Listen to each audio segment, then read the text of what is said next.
नमस्कार दोस्तों, कैसे हैं आप सभी। आज फिर हाजिर हूँ आप सभी के सामने एक नई कहानी लेकर। यदि आप सभी को आज की मेरे द्वारा लिखी गई कहानी पसंद आए तो चैनल को सब्सक्राइब कर पास में जो बेल आइकन का बटन है उसे प्रेस जरूर कर दीजिएगा, क्योंकि उसी से मिलती है आप सभी को मेरी आने वाली हर कहानी की नोटिफिकेशन। कहानी पसंद आने पर वीडियो को लाइक एंड शेयर जरूर कीजिएगा। तो चलिए कहानी शुरू करते हैं। माँ जी, एक गिलास पानी लेकर आइए, मीता ने ऑफिस से आते वक्त सोफे पर बैग फेंकते हुए कहा। लेकिन जब मीता को कोई जवाब नहीं मिलता तो वही गुस्से में चिल्लाते हुए कहती, बुढ़िया मर गई क्या? जल्दी से पानी लेकर आ, सुनाई नहीं दे रहा। फिर भी कोई आवाज़ नहीं आई। तब मीता ने कहा, यदि पानी पीने के लिए मुझे रसोई में आना पड़ा तो तू जानती है मैं तेरा क्या हाल करूँगी। जल्दी से पानी लेकर आ। ए बुढ़िया, क्या सच में मर गई? इतनी देर से आवाज़ लगा रही हूँ पर कोई जवाब नहीं आ रहा। अभी जाकर इसे मचा चिखाती हूँ। कहते हुए गुस्से में मीता रसोई में जाती तो उसकी सास वहाँ नहीं थी, जिसे देख मीता सोचती, आखिर ये बुढ़िया इस वक्त कहाँ गई होगी। आने दो इसे घर पर, ऐसा सबक सिखाऊंगी कि जिंदगी भर याद रखेगी। पानी पीते हुए मीता कहती, और जैसे वही खाने के डिब्बे देखती तो देखती आज उसकी सास ने खाना नहीं बनाया।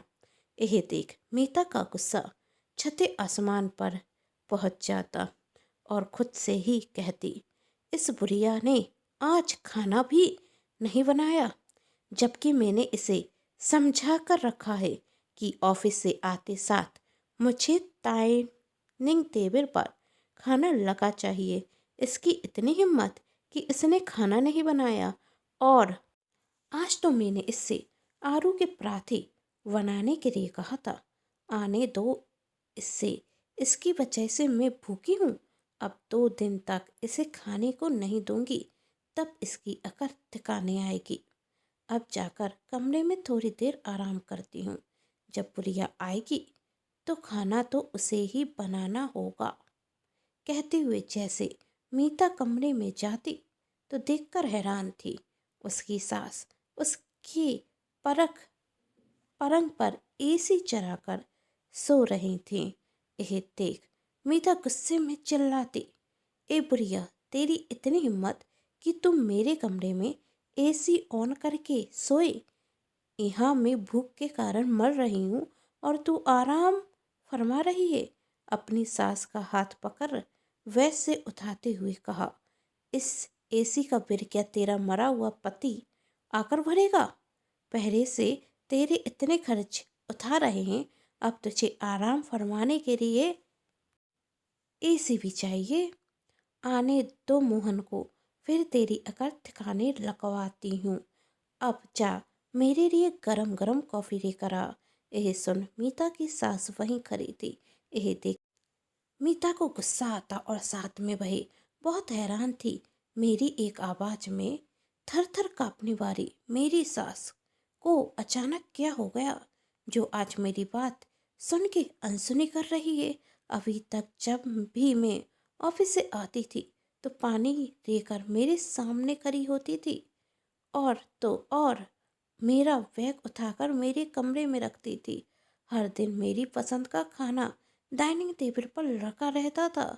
सोने के पहरे कॉफ़ी मेरे कहने के पहरे आ जाती थी। मुझसे डर कर रहने वाली सास में आज इतनी हिम्मत कहाँ से आ गई कि मेरी किसी भी बात का कोई असर नहीं पड़ रहा इस घर पर, इस पर। तभी मीता अपनी सास का हाथ और जोर से पकड़, बहुत हो गया तेरा नाटक, लगता है तुझे सबक सिखाना होगा। कहते हुए मीता अपनी सास को वहां से ले जाने लगती। तभी उसके गाल पर एक जोरदार थप्पड़ की आवाज आती, जिससे मीता पूरी तरह हिल जाती।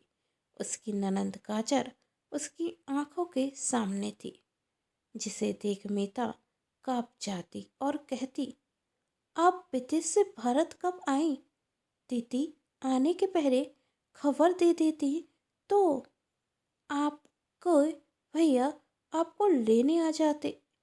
तब काचर कहती, यदि खबर देकर आती तो आपका ये घिनौना रूप कहाँ से देख पाती। जब मैं आपसे और छोटे से कहती थी माँ से बात कराने के लिए, तो आप दोनों किसी न किसी बहाने मना कर देते थे। तभी मुझे संदेह हुआ, कुछ तो ऐसी बात है जो आप मुझसे छिपा रहे हैं। इसलिए मैं बिना बताए यहाँ आ गई, और जब घर आई तो मैंने माँ को आपके कपड़े धोते हुए देखा तो मेरा खून खौल गया, और माँ से बात करने पर मुझे पता चला कि किस तरह पापा के जाने के बाद आपने माँ को इस घर की नौकरानी बना दिया। दैत के जाने के बाद आपने घर से नौकर हटा दिए, यह कहकर कि माँ का खर्च आप दोनों से उठाया नहीं जाता, और माँ को 2 वक्त की रोटियां तभी मिलेंगी जब माँ घर के सारे काम करेंगी। यहाँ तक कि आपने माँ से उनका कमरा भी छीन लिया, क्योंकि मायके से जब आपके माँ पापा आते हैं तो उन्हें उनका पर्सनल कमरा चाहिए होता है। उनका बिस्तर रसोई घर में रखा दिया गया, और पंखा तक चलाने की उन्हें परमिशन नहीं। बिल बहुत आता है। 4-4 कमरे वाले घर में मेरी माँ के लिए एक कमरा तक नहीं। जिस माँ ने आपको बेटी माना, आपके लिए हमेशा अच्छी से अच्छी साड़ी खरीदी, उस माँ के पास एक फटी पुरानी साड़ी। ऐसा करते वक्त आपको खुद से घृणा नहीं हुई? शर्म नहीं आती आपको अपनी माँ समान सास से ऐसा व्यवहार करते हुए? हाँ, नहीं आती मुझे शर्म, मीता तेज आवाज में कहती। और क्यों आए मुझे शर्म? और वैसे भी यह मेरी सास है, माँ नहीं। आप तो दूर रहती हैं, इसलिए बड़ी बड़ी बातें मारेंगी आपके ऊपर थोड़ी ना। यह बोझ है जिसे आपको झेलना होगा। जब झेलेंगी तब यह बड़ी बड़ी बातें करना भूल जाएंगी, मीता कहती जा रही थी। और अब आप जाइए यहाँ से, और अपनी माँ पर इतना तरस आ रहा है तो इन्हें भी ले जाइए। तभी वहाँ मोहन, रोशनी का भाई, आता और कहता, सच कहा मीता ने, इस आफत को यहाँ से ले जाइए और छुटकारा दिलाइए हमें। वैसे भी हम दोनों सोच रहे थे इन्हें वृद्धाश्रम छोड़कर आ जाएं। वैसे भी अब किसी काम की नहीं है यह, ना मरती हैं और ना हमें चैन से जीने देती। घर का कोई काम इनसे होता नहीं, और नुकसान जो करती हैं वही अलग से। इतना कहते साथ रोशनी मोहन के गाल में जोरदार तमाचा देते हुए कहती, छी, घिन आती है मुझे यही कहते हुए कि तुम दोनों मेरे भाई और भाभी हो। तुम दोनों यही चाहते हो ना कि माँ तुम्हारे साथ ना रहे, तो अब यही होगा। अब माँ तुम दोनों के साथ नहीं रहेंगी। अब तुम दोनों इस घर को छोड़कर हमेशा हमेशा के लिए जाओगे। आप हमें इस घर से निकालने वाली होती कौन है? इस घर की मालकिन की बेटी। हाँ, यह मत भूलो कि आज भी यह घर माँ का है। इस घर को दैत ने बड़ी मेहनत से बनवाया था, तो इस घर पर माँ का अधिकार है, और मैं नहीं। माँ आप दोनों को इस घर से निकालेंगी। इतना सुन मीता और मोहन जोर जोर से हंसने लगते और कहते, इस बुढ़िया में इतनी हिम्मत कि यह हमें घर से बेघर करेगी। तभी माँ जी कहती, हाँ निकालूंगी मैं तुम दोनों को घर से।